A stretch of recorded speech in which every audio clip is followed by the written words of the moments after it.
Hey everyone and welcome back to my channel.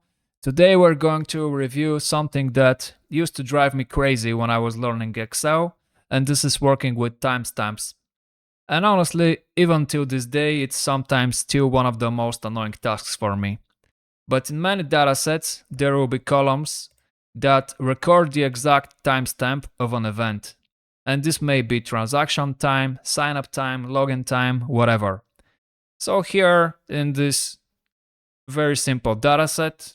We have 500 timestamps in column B, and they are all in the so-called ISO 8601 format. So our task will be to get the dates in order to sort and filter the data. So first, what we need to do is to get the left part before this T in the string. And for this, we can use the left function, and the text will be cell B2, and we need exactly 10 characters.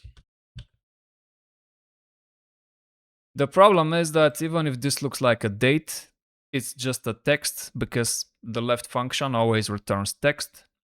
So if we apply this to all cells, now Excel doesn't treat this as date, and we will not be able to sort. So what we can do instead is use the DATEVALUE function. And the DATEVALUE function returns the number which represents the date. And yeah, Excel stores the dates as numbers, and this 28,811 actually means that it's the 28,811 day since 1st of January year 1900. So if I click Ctrl Z now and click enter, and I can apply this to all other cells, and now to make this appear as a real date, I can just change its format here from the format cells tool.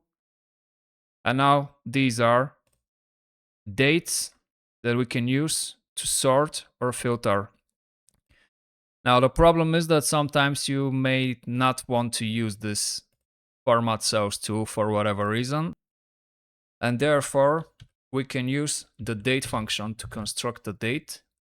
And the date function requires the year, month, and date and day as arguments. So what we can do is nest the left and the mid functions in order to extract the year, the month, and the date. So let's do this. And I'm going to write here date, and the year will be, we can use left from cell B2 and get 4 characters. Then the month will be, we can use the mid function here, and from cell B2 the start number will be the 6th character because we have 4 numbers for the year and then a dash. So the start number will be 6, and we need exactly 2 characters. And then the day, we can once again use the mid function. The text again will be cell B2. The start number will be 9. And once again, we need exactly 2 characters. So if I now click enter, Excel automatically recognized that it's a date. So here we don't need to use the format cells tool.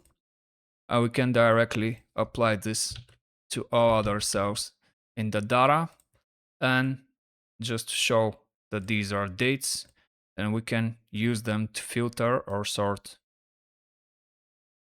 So that's it for the formula approach. And in the next video, we'll see how to automate this with VBA, which is sometimes useful if there are hundreds or thousands of timestamps. So thanks for watching. If you have any questions, then please drop them in the comment section, and I'll see you in the next video.